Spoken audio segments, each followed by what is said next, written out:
All right, the battle. This is two kind of mediocre teams, so we'll see how this one goes. But I do think it's competitive.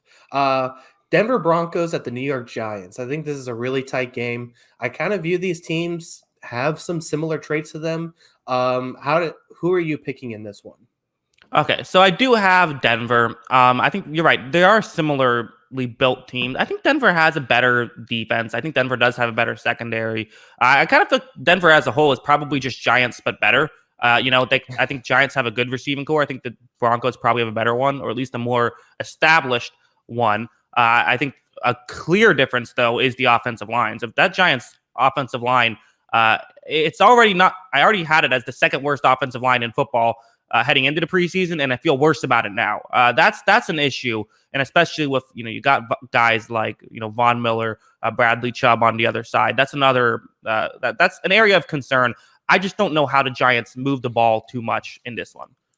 Yeah, I'm almost inclined to pick them at home, but it's like we don't know if Kenny Galladay is actually going to play or how effective he'll be, especially when he's barely practiced this year. Kadarius Toney's barely practiced from what I remember reading, and it's just like all of this stuff building up to like you said, can they do anything on offense in this game? How are they going to without any sort of like continuity or chemistry built, how are they going to be able to do anything effectively? I think that's a big problem. And I mean, I hate to say it, but like Daniel Jones didn't look good in the preseason game either. I wasn't very impressed with him. He threw the ball right into a lap of a third string corner for New England.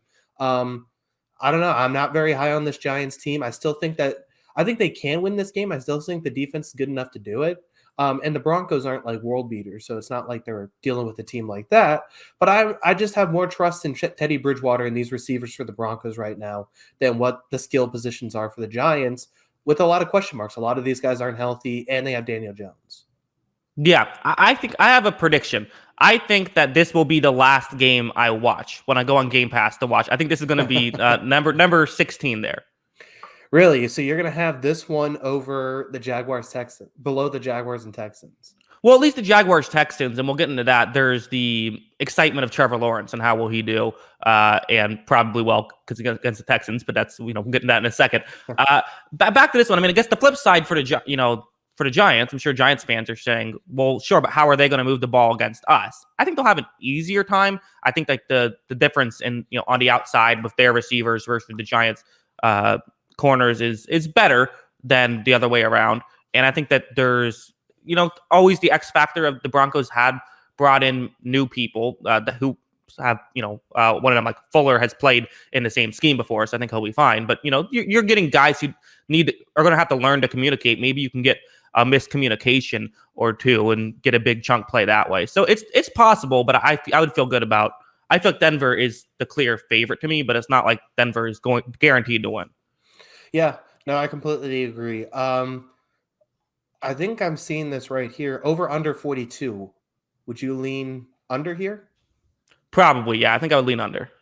Yeah, I have a hard time seeing this game getting out of the teens, honestly. Well, here's the issue, though, is Teddy will turn the ball over some. Daniel Jones will turn the ball over more. So like if there's like a pick That's an six or two, understatement. yeah.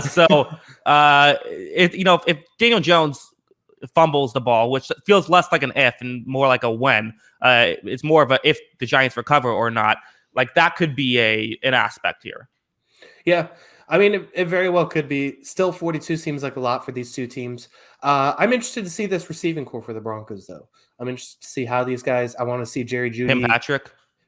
Tim Patrick's my guy. I think he can put up some big numbers in this one. I think Jerry Jeudy is prime for a second year leap.